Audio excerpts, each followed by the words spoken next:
सलाम नमस्कार दोस्तों, स्वागत है आपका आपके अपने YouTube चैनल पाठशाला यूपीएससी में। मैं अली सर आज के टॉपिक में लेकर के आया हूं जो हमारा यूपीएससी का इंडियन पॉलिटी जो सब्जेक्ट है उसमें जो टॉपिक है, एक मोस्ट इंपॉर्टेंट टॉपिक है making of the Indian constitution. जो भारतीय संविधान है वो कैसे बना, कब बना, क्या क्या इंपॉर्टेंट चीजें उसमें हुई, तो आज के वीडियो में समझते हैं उसी चीज को लेकर के। दोस्तों, अगर आपने हमारे चैनल को पहली बार विजिट किया है तो कृपया चैनल को सब्सक्राइब कर दीजिए, साथ ही बेल आइकन को भी प्रेस कर दीजिए ताकि जब भी मैं कोई वीडियो अपडेट करूं तो सबसे पहले वो वीडियो आपके पास पहुंचे। दूसरा, मेरा इंस्टाग्राम पेज है और फेसबुक पेज है, उस पर भी मैं इंपॉर्टेंट अपडेट डालता हूं यूपीएससी आईएएस एग्जाम से रिलेटेड, तो उसको भी आप जाकर के फॉलो कर लीजिए क्योंकि उस पर भी मैं काफ़ी सारी चीज़ें अपडेट करता रहता हूँ। ठीक है, तो आइए समझते हैं भारतीय संविधान को, making of the Indian constitution. देखिए, वैसे तो भारतीय संविधान का बनने का जो मैं कहूँगा कि हिस्ट्री है वो बहुत पुराने टाइम से है। मैंने पहले भी ऑलरेडी कई वीडियो शेयर की हुई हैं। ठीक है, तो उसमें जो है बहुत सारी चीज़ें हैं जिनसे आपको पता चलेगा कि भारतीय संविधान जो बना है उसमें काफ़ी सारी चीज़ों का योगदान है। ठीक है, लेकिन हम बात करेंगे जो करंट में लेटेस्ट क्या क्या चीज़ें हैं, ठीक है, जिनसे भारतीय संविधान जो है असल में बनना या लिखना शुरू हुआ। ठीक है, प्रॉपर क्या क्या चीजें हुई हैं। ठीक है, तो सबसे पहले मैं आपको बता दूं कि कैबिनेट मिशन जो है 1946 1946 कैबिनेट मिशन था। ठीक है, तो यहां से जो है भारतीय संविधान की प्रॉपरली जो है वो शुरुआत हुई, क्योंकि पहले मैंने आपको बताया था गवर्नमेंट ऑफ इंडिया एक्ट 1935 1919 और उससे पहले काफी सारी चीजें मैंने ऑलरेडी वीडियो बनाई हुई है। ठीक है, तो उसमें क्या था कि जो है भारत को आजादी की बात चलने लगी थी और भारत के लोगों को पता चल गया था, ब्रिटिशर्स ने भी डिक्लेयर कर दिया था कि अब हम इंडिया को बहुत जल्दी फ्री कर देंगे, तो जब फ्री हो जाएंगे तो अपना एक संविधान चाहिएगा। ठीक है, तो इसलिए मैं बता रहा हूं कि 1946 जो लेटेस्ट है वहां से, तो 1946 में क्या था, कैबिनेट मिशन था, जिसके जो उस टाइम पे वायसराय थे वो थे लॉर्ड विवेल। ठीक है, लॉर्ड विवेल उस टाइम पे वायसराय थे। तो इन्होंने क्या किया, यहां से बेसिकली हम कहेंगे कि कॉन्स्टिट्यूशन बनने की शुरुआत हुई। ठीक है, तो कॉन्स्टिट्यूंट कैबिनेट मिशन का क्या क्या नाम था कि इनको कॉन्स्टिट्यूंट असेंबली बनानी थी, जो कि नवंबर 1946 में बनी। ठीक है, अब इसमें जो थे ये तीन लोग थे, स्टेफर्ड क्रिप्स, पैट्रिक लॉरेंस और एवी अलेक्जेंडर। तो नाम थोड़े से डिफिकल्ट है, इंग्लिश नेम है, लेकिन ये आपको याद रखने होंगे क्योंकि इस पे भी डायरेक्ट जो है एमसीक्यूज में क्वेश्चंस पूछा जा सकता है। तो इसकी ट्रिक है स्पा। ठीक है, एस फॉर, पी फॉर और ए फॉर। ठीक है, अब क्या हुआ कि कॉन्स्टिट्यूंट असेंबली बनी नवंबर 1946 में, जिसका काम क्या था, टू फ्रेम इंडियन कॉन्स्टिट्यूशन, भारतीय संविधान को बनाना। अब भारतीय संविधान को बनाने के लिए तो सबसे पहली मीटिंग हुई, फर्स्ट मीटिंग जो हुई वो हुई 9 दिसंबर 1946 को, जिसमें सच्चिदानंद सिन्हा को जो है उसका अध्यक्ष बनाया गया, जो कि टेम्परेरी बेसिस पे थे। और उसकी फिर सेकंड मीटिंग जो हुई 2 दिन बाद 11 दिसंबर 1946 को उसकी सेकंड मीटिंग हुई, और जिसमें जो है डॉक्टर राजेंद्र प्रसाद को जो है प्रेसिडेंट बनाया गया उसमें परमानेंट, और एच.सी. मुखर्जी को वाइस प्रेसिडेंट बनाया गया। ठीक है, दूसरा जो कॉन्स्टिट्यूएंट असेंबली थी, कॉन्स्टिट्यूशन बना रहे थे, उसके लिए दो इंपॉर्टेंट लोग और हैं जिनके बारे में भी क्वेश्चन जो है वो पूछे जाते हैं एमसीक्यूज में, डायरेक्ट क्वेश्चन आ जाता है। ठीक है, तो पहला हो गया कॉन्स्टिट्यूशनल एडवाइजर कौन थे, वो थे sir B N Rao. Sir B N Rao constitutional adviser थे। और दूसरा आइडिया टू हैव कॉन्स्टिट्यूशन, तो 1934 में जो आइडिया दिया था कि भारत के लोगों के पास या भारत के पास, इंडिया के पास अपना संविधान होना चाहिए, तो वो दिया था एम एन रॉय ने 1934 में। ठीक है, तो ये एक बेसिक चीजें इसमें हो गई। अब बात करेंगे जो संविधान जो बना उसमें कॉन्स्टिट्यूएंट असेंबली जो थी वो क्या थी, उसमें कौन कौन लोग थे, क्या क्या चीजें थी। तो क्विक वे में आज हम इस पे बात करेंगे, बहुत ज्यादा डिटेल में आपको नहीं बताऊंगा। ठीक है, बहुत ज्यादा क्विक में आपको मैं बताऊंगा। तो सबसे पहले बता दूं 389 जो है वो टोटल मेंबर्स थे कॉन्स्टिट्यूएंट असेंबली में, जिसमें 296 जो थे वो ब्रिटिश इंडिया थे। ठीक है, और 93 जो थे वो थे प्रिंसली स्टेट्स। अब 93 प्रिंसली स्टेट जो थे वो बेसिकली क्या थे कि वो ना आते थे ना जाते थे, ना उन्होंने कभी इलेक्शन लड़ा, ना कुछ है, तो क्या है, रिमेन्ड अनफिल्ड। उसके बाद ये 296 जो इसमें से भी दो पार्ट डिवाइड होते हैं। एक थे 292 जो कि ब्रिटिश प्रोविंसेस से आते थे, और 4 मेंबर जो थे इसमें वो थे चीफ कमिश्नर प्रोविंसेस थे, जो कि थी दिल्ली, अजमेर मेरवाड़ा कौर और ब्रिटिश बलूचिस्तान।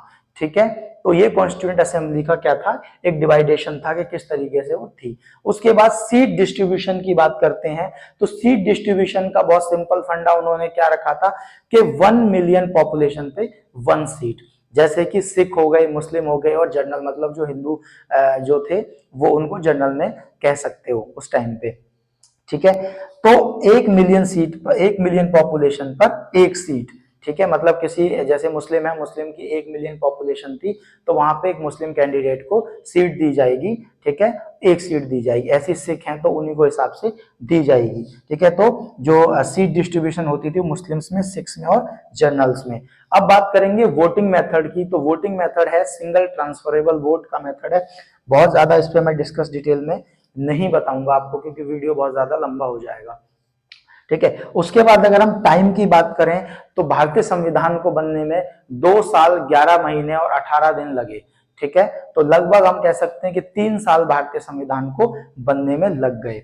ठीक है, और दूसरी चीज मैं आपको बता दूं कि लगभग जो है 60 देशों के संविधान जो है वो मंगाए गए थे उस टाइम पे, जो भी फुल फ्लैश्ड कंट्रीज थी या जिन कंट्रीज में भी संविधान थे। ठीक है, उनके संविधान बनाए मंगाए गए थे भारत के अंदर, उनको डिटेल में पढ़ा गया था। इतने सारे जो मेंबर्स हैं, ये 389 मेंबर्स या ये वाले मेंबर्स जो हैं, इन्होंने बहुत डिटेल में डीप में पढ़ा, तब जाकर के अप्रोक्सीमेटली 3 साल जो है लगे। ठीक है, तो इसमें इतना टाइम ये लगा। ठीक है, दूसरी चीज ये है कि इसमें एक था ऑब्जेक्टिव रेजोल्यूशन। संविधान के बारे में जब भी आप लोग पढ़ते होंगे या आपने पढ़ा होगा, देखा होगा, तो आपने एक वर्ड सुना होगा ऑब्जेक्टिव रेजोल्यूशन। ठीक है, अब ऑब्जेक्टिव रेजोल्यूशन क्या है, वो आया 13 दिसंबर 1946 को अडॉप्ट किया गया। और किसने दिया ये दिया पंडित जवाहरलाल नेहरू जो ने, जो कि जो आपका भारत के पहले प्रधानमंत्री थे उस टाइम पे, बहुत बड़े लीडर थे। ठीक है, तो उन्होंने ऑब्जेक्टिव रेजोल्यूशन दिया। ठीक है, अब ऑब्जेक्टिव रेजोल्यूशन ये क्या है, जब आप संविधान पढ़ते हैं या संविधान आप देखते हो तो आपको मिलेगा प्रीएम्बल, प्रस्तावना, भारतीय संविधान की प्रस्तावना। तो जो प्रस्तावना है जिसमें उसमें एक पेज में या आधे पेज में कुछ वर्ड्स में जो चीजें लिखी हुई है, we the people of India having solemnly resolve to constitute Indian constitution, ऐसे करके जो चीज है वो दी गई है, वही है ऑब्जेक्टिव रेजोल्यूशन, उसी को प्रीएम्बल कहा गया आगे चल करके। ठीक है, तो संविधान के अंदर क्या है, सारी चीजें उस प्रीएम्बल में बताई गई हैं और आगे जाके वही चीजें हैं। तो ऑब्जेक्टिव रेजोल्यूशन जो है वो ये था। ठीक है, उसके बाद जो है कुछ इंपॉर्टेंट फंक्शंस थे जो कॉन्स्टिट्यूएंट असेंबली द्वारा परफॉर्म किए गए, में 2-3 चीजें हैं, जिसमें क्या है कि नेशनल फ्लैग जो है वो 22 जुलाई 1947 को क्या किया गया, अडॉप्ट कर लिया गया या बना लिया गया, या जो फाइनल हो गया वो ये हो गया। उसके बाद नेशनल एंथम और नेशनल सॉन्ग जो कि 24 जनवरी 1950 को ये अडॉप्ट हो गए थे, फाइनल हो गए थे। ठीक है, उसके बाद जो भारतीय संविधान है, मैंने जैसे बताया था आपको कि इसमें 3 साल लगभग लग गए थे, तो एक कंप्लीट जो हो गया था वो, या पास जो हो गया था, कंप्लीट पास जो भी आप कह सकते हो, 26 जनवरी 1949 को। ठीक है, ये कंप्लीट हो गया और बन करके तैयार हो गया था। लेकिन जो रेगुलेशन में आया था, फोर्स में आया था, वो आया था 26 जनवरी 1950 को। अब 26 जनवरी 1950 को क्यों आया ये, जब 26 नवंबर 1949 को ये बन करके तैयार हो गया था, तो 26 जनवरी 1950 को क्यों पास किया गया, क्यों इसको लगभग जो है 2 महीने खींचा गया। तो ये जो क्वेश्चन है ये बहुत ज्यादा कंफ्यूज करता है, बहुत सारे लोगों को शायद ये चीज नहीं पता है, तो उसका रीजन मैं आपको बता देता हूं कि 26 जनवरी 1930 को लाहौर सेशन में पूर्ण स्वराज की बात की गई थी। कहा कि हमें कंप्लीट जो है वो इंडिपेंडेंस चाहिए, पूर्ण मतलब कंप्लीट, स्वराज मतलब इंडिपेंडेंस। ठीक है, तो इस चीज को ध्यान में रखते हुए कहा गया कि भाई जब हमने 26 जनवरी 1930 को पूर्ण स्वराज अडॉप्ट कर लिया गया, उसकी बात करी, तो हम भारतीय संविधान को भी 26 जनवरी 1950 को ही हम रेगुलेट करेंगे। तो इसका आंसर आपको यहाँ पे ये मिल गया। ठीक है, दूसरा लास्ट सेशन जो था कॉन्स्टिट्यूएंट असेंबली का, वो हुआ था 24 जनवरी 1950 को, क्योंकि 26 जनवरी 1950 को रेगुलेशन में आ गया, तो लास्ट सेशन जो था वो ये था। अब बात करेंगे कि मोटा मोटा जो खर्चा जो आया था, टोटल एक्सपेंडिचर कितना आया था उस टाइम पे भारतीय संविधान को बनाने के लिए। क्योंकि आपको मैं बता दूं कि भारतीय संविधान जो है वर्ल्ड का लेंथीएस्ट रिटन कॉन्स्टिट्यूशन है। पूरे संसार के अंदर लिखित कॉन्स्टिट्यूशन में सबसे लंबा और बड़ा कॉन्स्टिट्यूशन है। ठीक है, तो उस टाइम पे 63,96,729 रुपए अप्रोक्सीमेटली ये खर्चा उस टाइम पे कॉन्स्टिट्यूशन को बनाने में आया था। क्योंकि जैसे कि मैंने आपको बताया, मेंबर्स भी 389 मेंबर्स थे। लगभग 60 देशों के संविधान को बनाया गया, उसको पढ़ा गया और सारी चीजें उसमें ड्राफ्टिंग हुई। ठीक है, सारी चीजें हुई तो वो है। ठीक है, तो इसमें इतना खर्चा आया। अब बात करेंगे कि जब संविधान बना था 1950 में, बनकर के तैयार हो गया था, जब एडॉप्ट हुआ था, तो उस टाइम पे और आज की डेट में जो संविधान है प्रेजेंट डे में, उसमें क्या फर्क है। इट मींस कि आर्टिकल्स कितने थे, पार्ट्स और शेड्यूल्स कितने थे। ठीक है, तो पार्ट्स की बात करें तो 1950 में थे 22 पार्ट, जो कि आज हैं 25 पार्ट्स। ठीक है, 25। आर्टिकल्स की बात करें तो उस टाइम पे थे 395 आर्टिकल्स, 395 आर्टिकल्स, और आज है 448 आर्टिकल्स आपको मिलेंगे कॉन्स्टिट्यूशन के अंदर। और शेड्यूल्स थे 8 और आज है शेड्यूल्स 12। तो जो संविधान के अंदर ये जो आर्टिकल्स जो बढ़े हैं वो अमेंडमेंट की वजह से बढ़े हैं, क्योंकि उस टाइम की सिचुएशन और टर्म्स एंड कंडीशंस कुछ और थी, आज की सिचुएशन, टर्म्स एंड कंडीशंस और जरूरतें कुछ और हैं।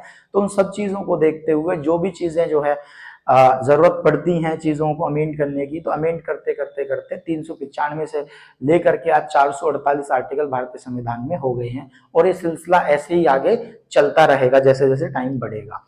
ठीक है, तो ये था एक बेसिकली क्विक आपका जो संविधान है, भारतीय संविधान है, वो कैसे बना, किस तरीके से बना, तो ये उसकी क्विक जो मैंने आपको बताई।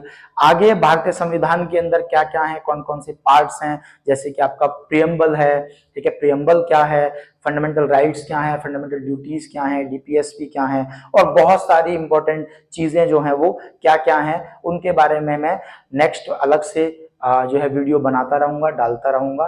ठीक है, थैंक यू।